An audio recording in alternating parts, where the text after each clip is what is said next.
Although Basilisk is essentially Romeo and Juliet with ninjas, it becomes more like yet another example of why death games are bullshit unless they are called Battle Royale. The inherent problem they have is that they are never about the story or the characters. It's about seeing people die and, supposed, feeling sad about them. Only thing, you can't feel sad about them because they die too quickly, too close to each other, and you already know that they will die at some point. So who gives a shit? It ends up becoming more like a game where you are cynically trying to guess who will die next. And even that becomes boring after a while, because as the contestants lower in numbers, it becomes easier to guess right, while at the same time more apparent to tell who is clearly better than the rest, or more favored by the story writer and is going to win at the end. Battle Royale is a very old manga by now, and yet nobody figured out all these years that it works so well, despite suffering from the same issues, because its contestants have no superpowers.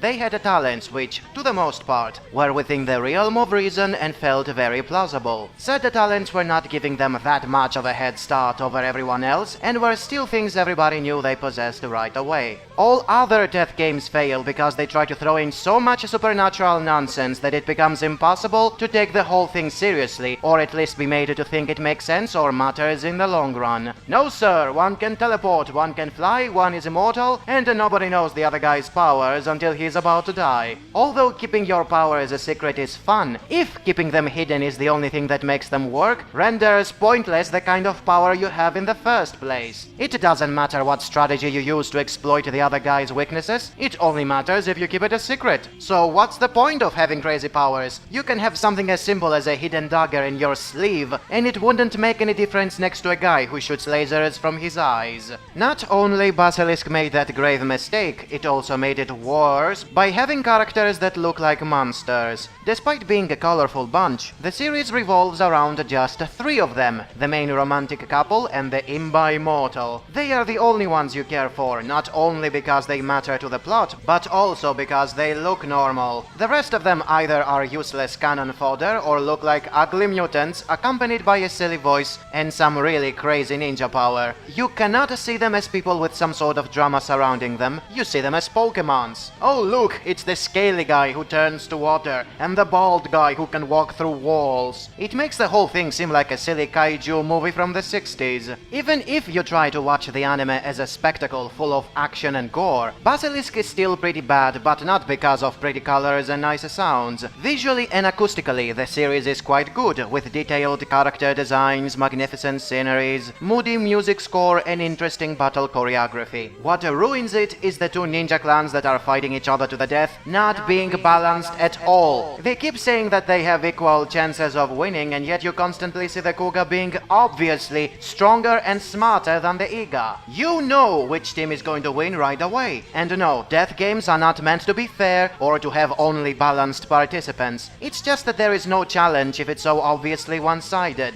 And yes, there are many cases when the weaker guy wins, and it's always because he kept his power a secret or backstabbed a completely unsuspected opponent. It's not a worthy victory, you cannot cheer for him because he didn't deserve to win. Not to mention how pretty much everybody in the show dies in a miserable way. There is no catharsis, they just die and kiss personal goals goodbye. And I am not saying that everyone deserves a heroic death, but it really makes the viewer not give a shit if the whole series is a monument of unfairness based on imbalanced power levels which eventually mean nothing and overshadow any attempt at drama. And wait, it gets worse. Eventually you realize that none of them have control over their actions. They are all peons controlled by the nobles. They never chose to fight each other, they were ordered to. Yeah, they did hate each other, but they never took an initiative. They were always waiting for orders. And if you think that makes them noble because they were loyal to their masters, that assumption crumbles as soon as you see how they try to kill their opponents by cheating.